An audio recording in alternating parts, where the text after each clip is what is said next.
Welcome to the Startups Roundtable podcast, where we discuss the science and art of startups with founders and the broader startup community. I'm Tony Hackett, and I've spent over a third of my B2B sales career either working for early stage startups or as a go-to-market and social selling mentor for founders and their teams. In each episode, we will explore various topics, including decision-making, team building, and growth strategies. Before we meet today's guest, I'd like to start with an acknowledgement of country. We acknowledge the traditional custodians of the land on which we meet. Here in Sydney, it's the Gadigal people. We pay respect to elders past, present, and emerging, and extend our respect to all Aboriginal and Torres Strait Islander people attending today. Hello and welcome to today's podcast, where we are joined by Elisa Torres Durney, the founder of Girls in Quantum, an incredible organisation dedicated to inspiring and empowering young women in the field of quantum computing. Girls in Quantum works tirelessly to promote equality and diversity in STEM education and career opportunities. We are thrilled to have Elisa here with us today to talk about her journey, what motivates her, and how she is working to break down barriers for women in quantum computing. She is a true trailblazer in her field, and we can't wait to hear her insights. So sit back, relax, and prepare to be inspired by the amazing Elisa Torres Durney. Elisa, it is fantastic to have you join me on the podcast today. I'm so excited to hear about your story. Could you start by telling us a little bit about yourself and what you're up to right now? Excellent. No, thank you, Tony, for the invitation. So happy to be here and share a little bit of my story. I'm the founder of Girls in Quantum, and Girls in Quantum started last year. We're really into the mission of democratizing the education of quantum computing. So we're up to that today. And yeah, so happy that we have gathered so many girls and students around the world to study and learn more about quantum computing. Elisa, it's a big task that you've taken on. And one part made me think, why did it fall to you? And why is this something that needed to be taken on as a quest now?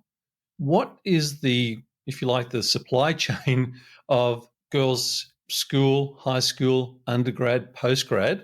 And where are the challenges and gaps right now that you're trying to close? Well, it all started because I had the opportunity to have this scholarship from IBM for the coding school, which is now running. So if there's anyone interested in perhaps sharing the opportunity, there's a coding school opening this sort of applications for high school students, and also first, I think that college students as well, to learn quantum computing. So I had this great opportunity to learn, and well, I felt fascinated. I think that it was like I was jumping on my bed and telling my dad and my mom, hey, I got into this program to learn about quantum computing. But back then I had like no idea about quantum computing, honestly. So it was like getting immersed in this sort of world, unknown world for me. But still, I knew that it was more about, okay, there's an emerging technology, right? Like it's involved with physics. But yeah, it lasts 8 months. So throughout all those like months, I learned a lot. And I think that I felt like the kind of feeling of, okay, now what, right? So now I need to share this with other students. And I think that the way that I saw that, and I still see this, is democratizing education, because, okay, I had the opportunity to learn about it. Now, what if more students can start learning and also engaging with themselves, like sharing their passions and their interests together? That was the way I saw it. And well, I continue to see that like that. But also, I think that now in terms of the age range as well, we're involving, for example, students that are even 12 right now that like reach out to us and say like, hey, Lisa, I want to learn more about this. So everyone is welcome, not just girls as well. We put the name Girls in Quantum because it, of course, brings the attention of more girls. And we're so happy that we have a lot of girls in the program and in the community, but also boys and any other people in general are involved and are welcome to join. That's why we're kind of having this sort of different age range, but we're happy to involve anyone who might be interested. Had you built a community before? Actually, no. So it was more in my school, like getting engaged in some activity schools that I have, but nothing international in this way. I honestly didn't think it would be international. At first, I thought, okay, I'm going to do something in my school, in my community. But yeah, I think that what was like the click on everything was the the last day of school of this 8-month program, that I sent a Zoom message to all the students right there, and I thought about, okay, we're 1,000. What's the probability that one can respond? So I sent the message, and I think that I got 3 replies. A girl from India, I came from Spain first, from US, and also Africa, and afterwards with India. So that's how everything started. I was like really, really happy to start this sort of kind of initiative going on with all these girls starting sharing educational posts. It's an exciting first step, isn't it? And it's an interesting thing that when you think about a community, you can think about large numbers, but it all does start with the first person and the second person and the third person. That's right. The challenge that you're taking on from a diversity and inclusion perspective, and as you rightly put, your community is Girls in Quantum and the website's Girls in Quantum. And I'd encourage anybody who's listening to go to the site and to absorb and gain knowledge and work out how to engage. But to go from that to think in the broader diversity, inclusion, and belonging, to make people think that if this does exist, how could I become a part of it? One part of what you're doing is very much about the intellect and the thinking. How do you connect with the emotional side to get people to take that step? Yeah, no, that's such a good question. I think that this like whole of the community aspect has been a great challenge for us, in terms that it's not just, as I mentioned to like everyone that asked me, is like, hey, how do you inspire the girls, right? It's because we don't just tell them like, hey, get involved into quantum computing, right? It's more about what the steps that we take to go there. So what we do is like mainly like talk with other mentors around the world, like physicists perhaps, or people that are in engineering or in STEM, so science, technology, engineering, and mathematics, right? So what we do to have this community is engage also with mentors that are currently in the area or the field that can inspire the girls to like say, hey, I did this, I went through all of these challenges through my life, through like my professional life, so here's what can you do, and also how can I help. So that's the idea, to show like, hey, we're all person that are interested in the area, and that you can communicate with us, and also we are like this community, the most important is the support. So if you're working on a project, let me know how can I help you. That's the idea, and I think that it has worked really well. Although there are still challenges to get to more students, we're really happy with what we have done so far. Take me through some of those challenges that you're seeing and how you're starting to think through those. Yeah, of course. So one of the challenges that we have faced is mainly the connectivity of some people, since the internet connectivity, because well, we deliver all these sort of materials through internet, through a website, through our social media, for example, and other platforms. And sometimes for people who do not have access to internet connectivity, that's such a major issue that many of us perhaps don't realize. So I think that what we do is try to reach perhaps people, ambassadors that are working on that area, that region, or that country to, hey, to say, okay, we have these resources out there that are online. How can I provide those to schools? We have done this with other countries as well. And we're happy that there are also women and females taking the lead in their countries. So we have ambassadors. We have currently 11 ambassadors working on with us. They are girls. They're like in college or in high school, and they are perhaps sometimes going to their schools of their regions or countries. They are promoting Girls in Quantum different conferences or events and other types of activities. So we're really happy to do that. We also recently launched a chapter in India, in the Pune region. So we're happy to do that and perhaps reach more schools as well. That is a fantastic step. How did that come about? I think that I never imagined being able to like do a chapter right there, especially because well I am a 17-year-old. I don't have much experience in terms of like, I don't know, managing everything like projects and things like that. But I think that people got really interested. I think that we started sharing our enthusiasm in what we do, or passion, also, or reach into more students, because sometimes when I tell people like, hey, we're 17-year olds, sometimes 15, they're like, but who is behind all of this, right? So I think that the people that have reached to us says like, hey, Lisa, how can I help you? but they continue with this like next steps. So we have received a lot of support, but sometimes people are like, okay, this is like the way that I can help you. Like these are the steps. And I'm really happy because, well, one of them was Rani, the professor and the PhD candidate that is working with us in Pune, and she's now leading the chapter with our ambassador Rohini. She's 18, and they are like trying to create this community right there in that region to provide more educational resources. So really happy. They're brilliant steps and wonderful people to have engaged with you.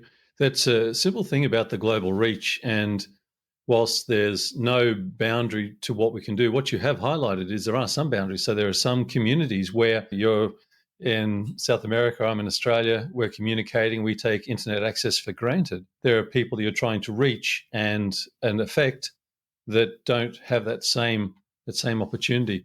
So that's a remarkable attempt at reach. How do you then maintain momentum? You build up over the last year and you've gotten to this point. What does the mission look like from this point forward? Right now, it's just trying to get everything organized since we started just as an initiative, as I mentioned before. So we're kind of now, okay, now let's see what is really happening right now. Like there are many girls joining us on Discord, for example, or following on our social media. And we're like, okay, now we have to get in order, right? So getting everything organized and also planning on some departments. So we're now establishing the marketing department, the content creator, event planning as well. So everything can be organized and girls can join and volunteers as well. Students in general can join and says like, okay, I'm going to collaborate in this department specifically. And that will be much easier for everyone, right? So that's our main idea right now. And also perhaps in the future, apply for funds. I think that, well, I'm not 18 yet, so in Chile I cannot establish Girls in Quantum as a foundation. However, in United States or U.S. ambassador could establish Girls in Quantum as a nonprofit, so 503. So we're really happy about that. But as soon as I turn 18, I think that I'll establish as well here as a nonprofit, and that could be really good because we can apply for funds to make other, I can say, projects to reach more students. We've spoken a little so far about the program, the community, and how you're building that out. Let's focus on you for a moment now and quantum computing. What is it that excites you the most? You spoke about your involvement with IBM, and I know from your LinkedIn profile that you've been at conferences recently. Exactly. What have been the inspirations for you, and where's your interest starting to hone itself down to in quantum computing? Yeah, so it's been a long journey, honestly. It's been a journey of learning what I like, also what I don't like, and also about my future plans, right? So it's definitely about science that I want to study in the future. I've considered bioengineering, engineering, or biomedical engineering. Those three options that are kind of similar. But yeah, I think that those could help me make this sort of foundation in order to then specialize in a certain area. And of course, I want to include quantum computing in those areas of specialization. I think that one of the things that really is interesting for me in quantum computing is the impact on pharmaceutics. So how can that impact the medicine that we'll be taking in the future? And also how scientists will developing those medicines and how fast that will be, perhaps more efficient. So there are different sort of ways of saying that. But that's really exciting for me. I think that studying biomedical engineering or engineering sort of way and after specializing in an area of quantum computing, that's really exciting for me and I look forward to that. But so far and I hope that in the future I continue to enjoy what I do, and also with Girls in Quantum in like not just perhaps focusing on what can I do next in my personal area, but how can I bring more students to have like that same interest. How do you prioritize? You must have a lot of people coming to you to draw on your experiences, not just from Girls in Quantum in that community, but the ability to build a community. What's your decision-making process look like now versus 12 months ago? Oh, that's such a difficult question. I think that I need someone to tell me how to prioritize, honestly. I think that I've been involved in a lot of projects that I'm really, really lucky to participate in. And more than lucky, also, I'm grateful to take part on those projects. And I think that also, well, in Girls in Quantum, my personal life, having support, it's amazing. And also it's like my key thing.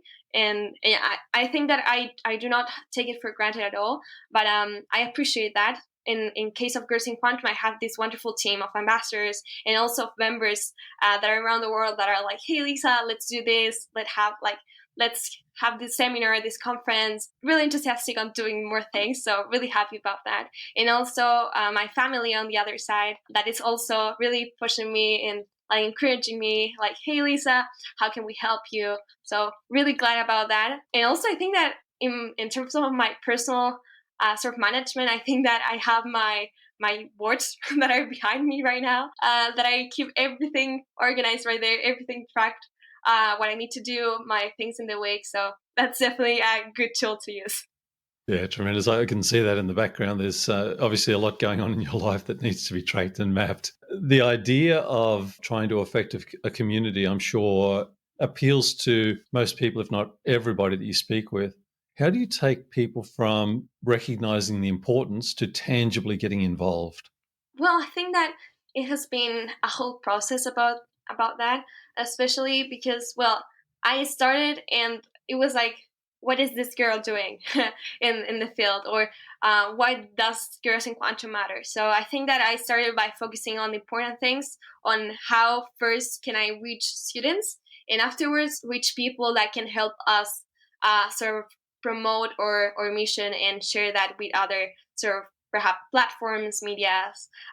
So I started first with more girls and students, and afterwards sharing, hey, here's our mission. So we're not just any organization, we're not just a bunch of students doing something, but we have a clear purpose of democratizing education, and this is a way that we do it. So we do it by providing educational resources. So I think that having a great plan, it's key. So I remember like having the first meetings with some girls, and we were like, okay, how are we going to do this, right? Because it's a nice idea, right? It's not just telling the idea. So we had to say, okay, so let's do seminars. Let's create this way of doing seminars and inviting people, like do sort of, I don't know, promoting these events on LinkedIn and social media as well, and telling other people. So we started doing that. We started with seminars, and we're continuing with seminars, but now with interviews, with research programs, and also some other projects that are ongoing. So really excited about that.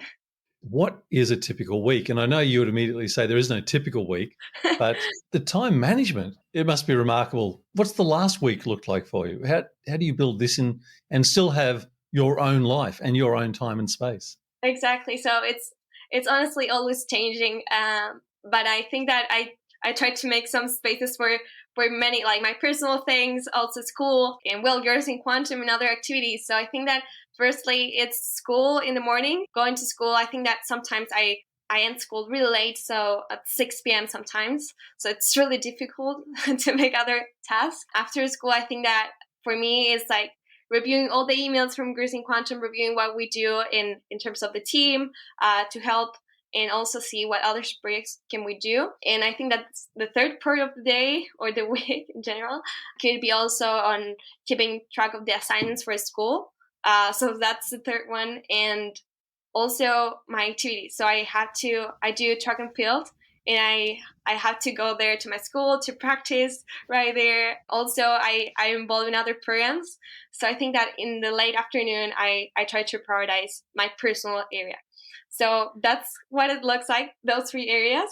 And also in the weekend or all around the week, I try to make space for my family. So it's difficult. It's really utopic to make all of that happening. But I definitely try. I think that's the most important. And second of all, other thing that I really consider important is enjoying it, and yeah, talking with your friends and just enjoying what you do. Lisa, you've made me think about some work that I'm involved with here, which I hadn't considered before our call today. And it's with the RMIT Forward program. And it's around workforce transformation and skills development of the future. And up until our call today, I'd been thinking about that and doing some work and speaking to some people about how they think about that, the gaps they see in the marketplace and the skills that need to be developed. And in my mind, I'd been thinking about it from a perspective of mature businesses or well-advanced startups and the gaps that they were seeing and how they would look to actually cover those gaps, or how they were finding difficulty in recruiting people. But speaking with you today, it's made me consider how the workforce transformation can be driven from a different angle, because you're identifying it from a community perspective and creating this capability and this expertise from a community perspective in advance of somebody going and looking for it. Having said that, quantum computing is without a doubt a growth opportunity. And if you have the capability and the skills and you want to build a career for the future, that's probably a good place to go and look. But it does make me think about workforce transformation and what the RMIT Forward program, led by Peter Thomas, is all about and what they're trying to do. No, and I think that, well, that's how we started. I think that, of course, there's no magic formula for us, but being consistent with what we do and try to check on the communication of the team, especially what we want to work that on that, like this sort of phase of the organization. But yeah, I think that we look forward to afterwards collaborating with other companies or institutions to help us provide this to more students in the regions. You're a very young program, 12 months old or just over 12 months old. And when you started to now, any surprises or hurdles that you hadn't anticipated that there might be a learning within to share with anybody who's listening today? I think that definitely it was about the skepticism of people sometimes. People being skeptical about, like, what is this sort of group of girls or students is doing. So definitely could like bring like, hey, but with who are you working with, right? Or if this sort of a partnership with other organizations. So there's always that kind of these questions that people may have about us that I wasn't expecting at all. I think that it was more about, okay, being us, just focusing on our project or initiative. So that was definitely something that was caught me off guard. But yeah, I think that among other challenges, it's more about focusing on the good aspect of it, because sometimes people are, okay, so how are you going to accomplish this in the future, and start like worrying about too much on what if instead of what can we do. So of course we need to be realistic on the things that can happen in the future, on the long term, on how we're going to run this organization as well, but also in our main focus of democratizing the education. So people have told us, okay, so how is it going to be profitable in the future, girls in quantum? So there are definitely ways that we need to talk with the team in general, because it is all volunteering, but also according to our goal that it's being a nonprofit that helps students to have this access of education. So I think that those are kind of the difficulties that I didn't expect because I thought it was going to be smaller. But yeah, I think that it's a blessing in disguise. That's a great share, actually, and the honesty and the candor of that is very meaningful. So thank you for saying that. Something you touched on earlier that I'd like to ask, and that is around mentors and coaches. And you spoke about mentoring right at the start. Do you have a comment or some advice around mentoring that you would share? Yeah, I think that it has been definitely a good experience for me to talk with mentors, and also some people that are going to guide us through like many processes. So I think that for us, what has been key is like sometimes we have to get into the area of, for example, if we're looking for quantum computing, what we do is trying to reach, okay, what is like the kind of mentor that we want, right? So it's going to be for the long term, short term, but also it's about how we're going to bring education to students in a way that it's interactive and fun. So it's not just being into a classroom like as we do in school, just teaching about, okay, so learn this, this, and this with a PowerPoint or any other tool, but it's more about being interactive and try to like, sometimes people are telling us, hey, Elisa, I learned more about with this meme than with perhaps a slide of presentation. So it's kind of seeing through that way and trying to bring sort of mentors that can understand that. And we have been really lucky because they are some of our mentors that we're working on with. They're like, okay, Elisa, let's do this initiative. Let's play this game or do this lab in the session. And that's really something that we appreciate. And I think that it's really something that also students appreciate and says like, hey, we can do this next time.